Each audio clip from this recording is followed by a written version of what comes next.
أعوذ بالله من الشيطان الرجيم. بسم الله الرحمن الرحيم.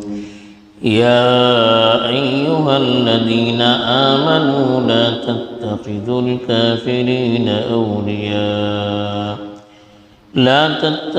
الكافرين أولياء من دون المؤمنين أتريدون أن تجعلوا لله عليكم سلطانا مبينا. الحمد لله والصلاة والسلام على رسول اللہ من والاه أما بعد. پیچھے کئی آیات سے منافقین کی صفات کو بیان کیا جا رہا ہے. اب جو آیت تلاوت کی گئی ہے اس میں خاص طور پر اہل ایمان کو کفار سے یاری اختیار کرنے سے روکا جا رہا ہے، چونکہ آدمی جس کے ساتھ رہتا ہے، جس کی صحبت میں رہتا ہے، اس کی چیزوں کو بھی اختیار کرتا چلا جاتا ہے. تو ایسی صحبت جس سے آدمی بالکل ایک دوسرے سے مانوس ہو جائے، ایک دوسرے سے متاثر ہو جائے، ایک دوسرے کی چیزوں کو اختیار کرنے لگے، ایک دوسروں کے راز آپس میں تقسیم کرنے لگے، ایسی دوستی غیر مسلموں سے اختیار کرنے سے روکا گیا.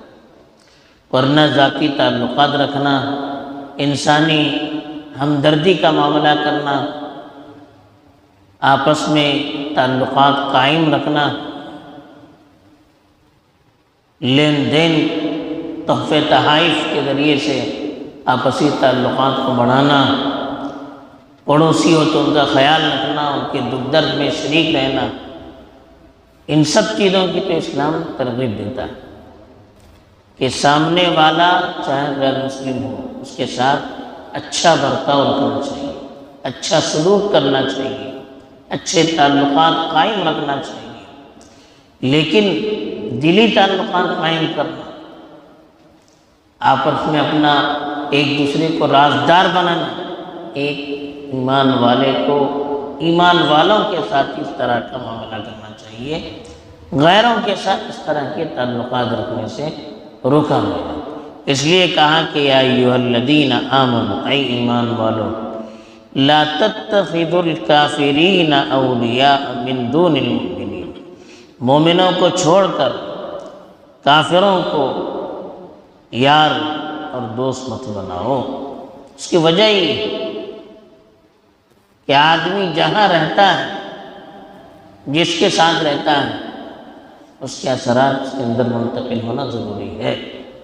اب ایک مومن کافروں کے معاشرے میں رہے گا، ان کے ساتھ اٹک بیٹک رہے گا، ان کی محفلوں میں شریک رہے گا، تو کفر و شرک کی جو نحوست ہے وہ اس کے دل سے نکل جائے گا.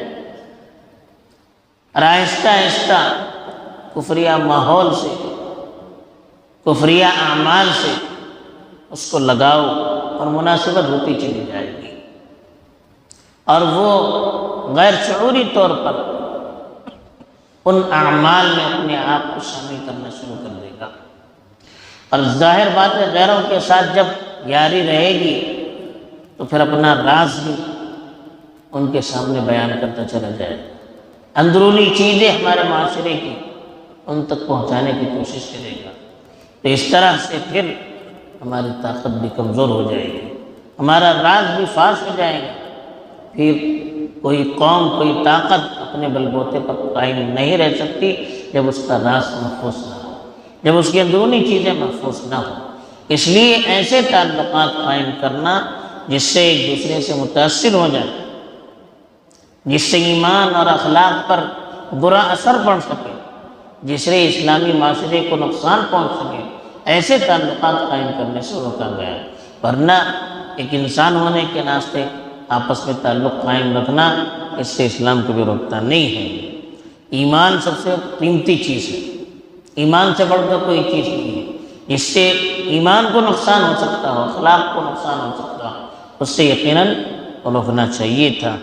پھر اللہ نے کہا تریدون، کیا تم چاہتے ہو ان تجعلوا للہ علیکم سلطانا مبینا، کہ اپنے خلاف اللہ کے لیے کوئی کھلی دلیل بنائے رکھو، یعنی تم کو غیروں سے ایسے تعلقات قائم رکھنے سے روکا گیا۔ اگر تم نے ان کے ساتھ یاری اور اندرونی تعلقات رکھے جس سے آپ کے ایمان پر، اخلاق پر برا اثر پڑا، تو آپ خود اللہ کے لیے حجت قائم کر رہے ہیں اپنے خلاف۔ کل کو قیامت کے دن اسی پر اللہ تعالیٰ ہماری پکڑ کرے گا۔ اس لیے کہ پیچھے بھی بتایا گیا، عام طور پر غیروں سے جو خصوصی تعلقات رکھتے ہیں وہ ان کے وسائل، ان کے اسباب، ان کے اثر و رسوخ، ان کے عہدے، اس چیز کو سامنے رکھ کر رکھے جاتے ہیں، اور یہ سمجھتے کہ ان سے تعلقات رکھیں گے تو ہماری عزت بڑھے گی، ہمارا معیار بڑھے گا۔ یہ غیروں میں عزت تلاش کرنا، اس سے بھی ہمیں روکا گیا ہے۔